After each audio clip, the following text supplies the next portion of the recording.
I have no problem. I mean, I'll do a debate with some Bitcoin guy, and I'll have a lie detector on, and I mean, I'm completely honest. But you get somebody, a Bitcoin guy, because everybody says, "Oh, Peter, he's not objective, right? Because he sells gold." I mean, first of all, gold is a small part of my business, and I can't move the price of gold. No matter what I say, gold market is so big and so liquid, I cannot move the price of gold. If I said, hey, I put all of my net worth into gold, I'm going to put every dollar I have into gold every day. I mean, it's not going to change the price of gold. Right. But they give these Bitcoin guys a complete pass when they have an entire business built around Bitcoin. They have all their life savings in Bitcoin. And then they come on there and talk about how great Bitcoin is and how everybody should buy it and it's going to the moon. Whenever I came on and talked about gold, somebody would say, "Oh, bullshit, you're just saying that. You're just trying to sell gold. You're just, talking." They always accuse me of having a bias, which I didn't. I encourage people to buy gold because I think they should. And by the way, I'm not selling my own gold. I'm not selling any of my gold. I'm acting as gold, right? You're hodling an intermediate. But I see on CNBC every single day, all throughout the day, one guest after another touting Bitcoin because they're from the Bitcoin industry, right? And their whole life is based on Bitcoin going up. And they spew all kinds of nonsense. And not once have I ever heard anybody say, "Oh, come on. I mean, are you just saying, come on, you're so biased. I mean, what else are you going to say?" No one ever does that. And in fact, the other thing that's funny is when I used to come on CNBC and talk about inflation or potential hyperinflation or, the dollar being debased or the Federal Reserve, when I had all that stuff I was saying, and then I would say, "Oh, you should buy gold." "Oh, that's crazy. That's nonsense. That's never going to happen."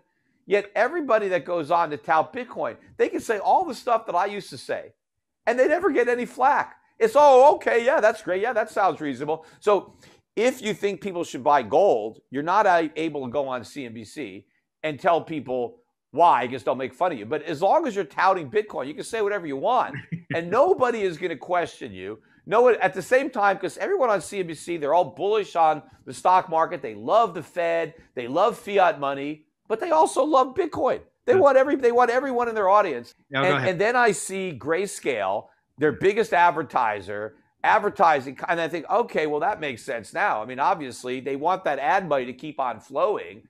And so how does Grayscale get the money to buy all these ads from all the people dumb enough to buy into the trust? They don't want anybody to come on to say, "Oh, maybe Bitcoin's, maybe it's going to crash. Maybe these guys are not being honest." So that's where you have all the bias. The bias is not me. I'm not biased against Bitcoin. It's all these other people that their entire life depend on Bitcoin who are biased in favor of it. I'm just being objective. And, but Peter, you know what they say that, Richard Feynman, greatest physicist, some say, of the 20th century, said the first principle is you must not fool yourself. And the second principle is you're the easiest person to fool. In other words, we all have confirmation bias. We all have some cost fallacy because we're human beings. Even scientists, "Oh, you're a scientist?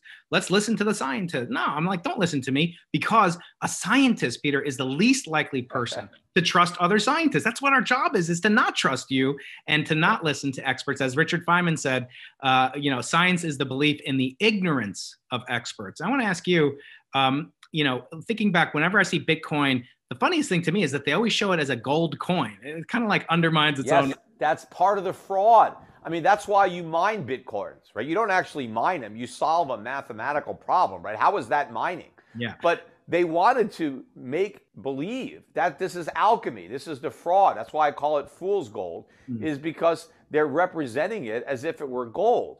And yes, Bitcoin replicated a lot of the properties that gold has that made it a better form of money than cattle or salt or or wheat or anything else, whatever could have been used as money. And so Bitcoin replicated those qualities, but it doesn't represent the actual underlying value of gold, without which none of the other properties would have mattered.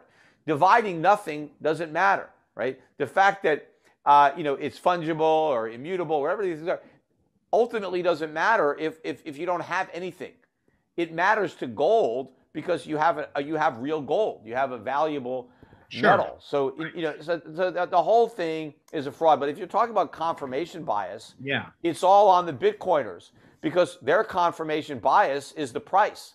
I'm wrong because the price went up. Even though I never said that the price couldn't go up, I just said that it won't stay up. Now, yes, I did not realize it would go up this much from the beginning.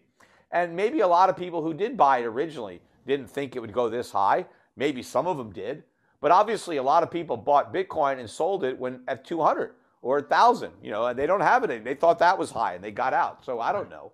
I didn't gamble on Bitcoin, and I could have, right? And if I had put all of my net worth into Bitcoin and I held it all until today, would I be richer? Yes, of course. But how many people did put all their net worth? I mean, if I had just put, 1% and I did it, when it was 1,000 or 5, it wouldn't even make a difference really to me. I mean, obviously if I put 1% of my net worth when it was a penny, yeah, it'd make a big difference. But, if I'd have done it back then, I mean, it's not, and I've bought other things. I've bought other investments over the last 5 years that have 10x or 20. But again, I didn't have my whole net worth in them because I diversified. Right. And so, yeah, is there somebody that just bet it all on Bitcoin? They took a hell of a lot of risk doing that. Sure. I mean, what would be for you? What would either falsify, the Bitcoin? What would constitute proof that Bitcoin is falsifiable and therefore not worthy of a teleological purpose as money or as a store of value? What would constitute the fact that it has no value in and of itself is proof that it can't be a store of value because you can't store what you do not have. It fails as a currency, and you've already admitted that. It doesn't work as a currency. So that's obvious. And so then you're left with a store of value. But if it can't ever be a currency, and that was the only supposed value it had, then what exactly are you storing? You're storing a belief. You're storing faith. I mean, that's why you have all these people in the Bitcoin community that don't like fiat money. And I'm glad they at least know what fiat currency is. I mean, Bitcoin has basically popularized fiat. I mean, before Bitcoin, if you heard fiat, you thought about the automobile. I mean, that was pretty much it. At least they've educated people about the whole concept of fiat money versus real money, which is gold. But what they don't get is that Bitcoin is also fiat, even though it's not, created by a government. At the end of the day, what gives fiat currency its value is confidence. It's faith. It's my belief that other people will accept it in the future. If that confidence goes, then it doesn't matter what the government does. It's toast. So, and that's why no fiat currency has ever survived. They have all collapsed. They all eventually revert to their intrinsic value, which is zero. The same thing is going to happen with Bitcoin. And it doesn't matter that you think the supply is limited. And, of course, there's an unlimited supply of competitive cryptocurrencies. And everybody wants to say, oh, they're shit coins. I get a kick out of how everybody is criticizing Dogecoin.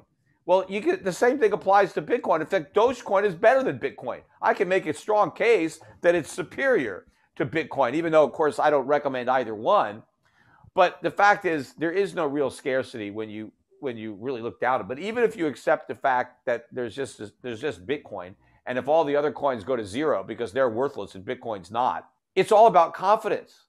It's all about people are buying Bitcoin today because they believe somebody else will pay more for it tomorrow. That is the only reason I'm buying it. If I no longer have that belief, then I don't want it. And if I don't want it, neither does anybody else. And since Bitcoin's intrinsic value is zero, just like fiat paper money, it's fiat digital money. When the confidence is lost, so is all the market value. So Bitcoin is fiat, in that sense. Gold is not. Gold is real.